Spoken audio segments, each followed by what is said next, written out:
Wallahi. Wallahi. Qu'est-ce qu'on dit? Parce que j'entends les gens dire Bilaï, voilà, voilà. Vraiment, je veux que ce soit clair. Parce que vraiment, il y a un problème. Mais c'est comme quand tu vois les gens rentrer dans un bus ou un car rapide. Ils ne disent pas Assalamu alaikum. Ils disent Salam alaikum. Salam alaikum. Salam alaikum. Non, il y a non, Astaghfirullah. Astaghfirullah. Non, vraiment, il y a non, les khutbas là, ils doivent nous ramener. Non, c'est important. Voilà. Donc, il faut noter l'As quotidien. L'As quotidien parle de décompte macabre. Ça continue. Oui. Il y a eu un accident où tout le monde a pleuré. Oui, il y a encore la route a encore tué. 2 morts à Kébémer, 6 à Oussouye, un touriste tué dans un incendie aux Parcelles Assainies. Ça, c'est la une de l'As quotidien. L'As quotidien. Voilà. Alors que nous révèle Réumi quotidien. Mais Réumi quotidien parle d'accidents à Ziguinchor et Louga. 8 morts, dont un bébé et plus de 40 blessés. Non, là, c'est l'homme qui est interpellé. La route est là, les feux de signalisation sont là. Roulez doucement. C'est l'homme. Tu sais, l'homme est au début et à la fin. Parce qu'il y a des gens des talibis comme Yassine. Bref, donc 8 morts, dont un bébé et plus de 40 blessés, c'est ce que révèle Réumi quotidien ce matin. Et enquête? Enquête annonce une grande nouvelle. Une nouvelle billahi information. Bi! Yalla Khamne. C'est une grande information. Fin d'exil. De qui? Jack Bauer. Il est de retour. Il est de retour. Mais non, moi, Magis Jack Bauer, dembe minuit. Déjà. Minuit. Déjà. Non, j'ai dit, mais Jack, repos, Maka de Fembeti, exécution avant réclamation. L'autre public de fait, je dis, ouais, yo, mais attends, Jack, tu es allé dire la ilaha illallah. Maintenant, tu arrives tout de suite automatiquement, l'autre public de fait l'objet d'aucune main. Et il avait en main, il sortait du pressing avec courte manche. Oh. Ah, waouh. Tu as. C'est pas bon signe. Ah, non, mais courte manche. Il a enlevé bon le truc de Bakala, des pèlerins là. Les Djalaba. Automatiquement, mon le de pyjama. Goudi, il est arrivé de courte manche pyjama. Ça c'est Jack Bauer. Ah oui, parce qu'il y a les noyades, donc il faut qu'il soit. Ouais, on a vu le gouverneur de Dakar. Oui. Lui dit 0 noyade à Dakar Plateau, mon noyade 0. J'ai dit, mais maintenant comment tu vas faire? Non, on va fermer la plage. J'ai dit, ouais. On ferme toutes les plages de Dakar. Ça c'est du Jack Bauer. Enquête quotidienne titre fin d'exil. Tiens, Karim Meïssa Wade. Donc Ablaye Wade. Il sera de retour quand? Rakou Wore Wade.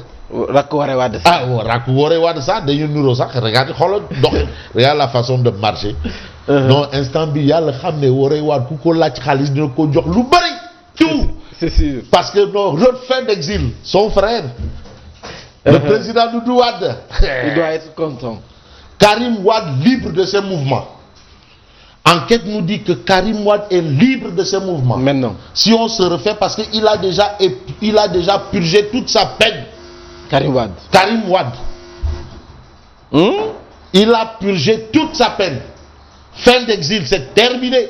Pour reprendre Mbaye Faye déjà. Mais Mbaye Faye, Mbaye Faye. Mbaye Faye. Wow. On ne voit plus. Non. Terminé. L'homme des stades. Des stades, des tabacs. Bon, fin d'exil. Donc il a terminé, il a purgé toute sa peine. Ouais, est-ce qu'il va rentrer au Sénégal? C'est la grande question. Parce que aussi, Karim, il est attendu en tout cas. Est-ce qu'il va rentrer au Sénégal? Il est attendu en tout cas. Non, billahi, non, tu sais que les gens là, dès qu'on va dire Karim est en route, on dit s'il pose les pieds là, on me contraint par corps. Il doit tout rembourser. Non, fin d'exil, ça c'est ce que révèle l'enquête. Galotal. Mais là, non, Galotal, non. Et puis c'est des gens de Kébémer. Non, Galotal, là, il doit être content. Non, Billah, il demande à Ahmad Souzane Kamara. Galotal a tenu des propos mal placés vis-à-vis de Wade. Ouais, il dit, mais yo, Ablaye Wade. C'est ça, lui, Alors, Mais la tribune nous dit seules les montagnes ne se rencontrent pas. Tu sais, il y aura le Massalikul Jinan, inauguration. Oui. Massalikul Jinan. Massalikul Jinan. Mais c'est l'événement. Mais il y aura un événement dans un événement. C'est-à-dire? Mais Wade et Macky, le télescopage inévitable. Ils vont se voir. Bien sûr. Ah, Ablaye Wade sera là-bas. Normalement. Normalement. Macky devrait être là-bas. Donc, si les deux sont là-bas, soit un événement. Dans un événement. Dans un événement. Wa père nice. Wa fils nice. Il faut voir. Ah, wa père nice. Wa fils. Ada mère bi wa père. Ah, wow. Wala wa père nice. Boy, du ba so morom. Non, Sénégal amna jàmm. Ah non, Sénégal amna jàmm. Donc voilà. Et aujourd'hui, on parle de Vox Populi. Ndekete yo amna lu xeweti. Qu'est-ce qui se passe? Ndekete yo. What happened? Macky a été à la résidence de Wade le soir de la Tabaski. Wax na la ko fi. Ah bon?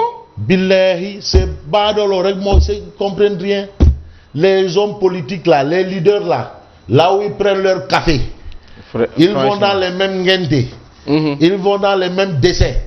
Quand tu les vois là, ils discutent nice. Et c'est ce qu'ignorent les militants. Les petits militants là, Macky a été à la résidence de Wade la soirée de la Tabaski. Et qui le dit? C'est le docteur Cheikh Tidiane Seck qui a été le responsable des cadres du PDS. S'il le dit, on va dire waouh, ça peut être. Waouh, mais pourquoi Macky ne va pas aller rendre visite? Pourquoi pas? Comme un jour où Tabaski monte, les gens vont voir les uns les autres. Baloir. Il y a le bol et djegel. C'est important aussi. Voilà, le Sénégal amna jàmm de. Yalla na yok jàmm Sénégal. Amin waay. Waay yow. PDS front contre le secrétariat général. Tu sais que Wade a dit Karim Dong. Karim Kessé. Karim ba faw. Rek. Ginaaw bukki. Mbar. Amul lenen. Karim parti. Mais aujourd'hui, certains ont dit det Gorgui. Niet. C'est vrai que waxu kilifa waaw le sant. Mais bi wax mom det le wara sant. Ndax front contre le secrétariat général, Ziguinchor et Saint-Louis votent Wade. On a vu Saint-Louis qui dit bon Braya qui s'en aille. Ziguinchor, on a vu Toussaint Manga qui dit Gorgui rek, Karim rek, Guinaw Boukimbar. Voilà, point barre. Donc c'est ce qu'on retient. Mais source A indique homicide successif perpétré par Gorgui contre les numéros 2 du PDS, les mobiles du serial killer. Abdoulaye Wade, numéro 2, règle. Il les a tous exécutés. Il n'a pas réussi la dévolution monarchique au palais. Mais il va réussir ça dans son parti. Bien sûr. Et les Oré Wade disent waouh. Waouh, qu'il faut qu'il waouh, le Alors, mais la critique parle de Khalifa Sall. Quand je dis Khalifa Sall, non, Iran Ndao. Khalifa. Il porte le combat. Non, c'est-à-dire, c'est important. Il faut avoir des convictions. Voilà. Critique. Macky Sall conditionne la grâce pour Khalifa Sall, ce qui bloque le décret. Et ce qui bloque le décret, c'est parce que Khalifa Sall doit faire une demande. Et non une pétition. C'est ce qu'explique Critique. Mais les Échos parlent de Khalifa qui répond par un silence. Tu sais, le président Macky Sall a dit bon ben écoutez, c'est moi qui décide. Le dernier mot me revient. Le dernier mot. Mais Khalifa dit il répond par un silence et ses proches préparent ses 900 jours de détention. Mais on reste avec les Échos. Lénine,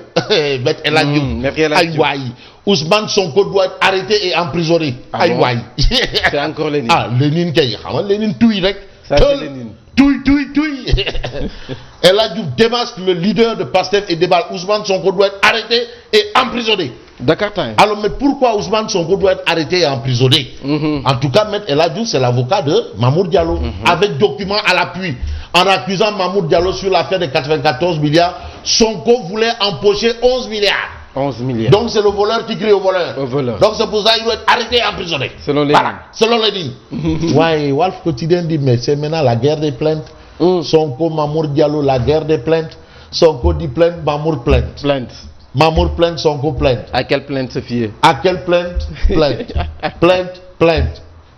Bon, on passe à Direct Info, mais Direct Info nous amène dans la base politique de Mamour pour dire que Mamour est en train de perdre du terrain. Les jeunes militants de Mamour Diallo atterrissent chez Moustapha Diop. Moustapha Diop, Mamour Diallo, la bataille de Louga n'aura plus lieu, c'est terminé. C'est terminé. Parce qu'aujourd'hui, maintenant, les jeunes de Mamour quittent Mamour pour aller chez Tafa. Tafa. Voilà. On passe à Libération. Rebondissement spectaculaire dans l'affaire dite de saisie record de la drogue au port de Dakar. L'homme le plus wanted du Sénégal est tombé. Mais elle a dit pourquoi Sonko doit aller en prison. Eh ouais. C'est la grande question. Mais on passe au témoin quotidien avec les Gussemeurs. On termine les Sidi Anja, and Gussemeurs, Gussemet, Gussemeton, tous les tout. C'est parce qu'il y a du Gussem en vue. Non. Dénuement de nos infrastructures sanitaires, même Balo Diacham et le docteur Falou Sam diagnostique la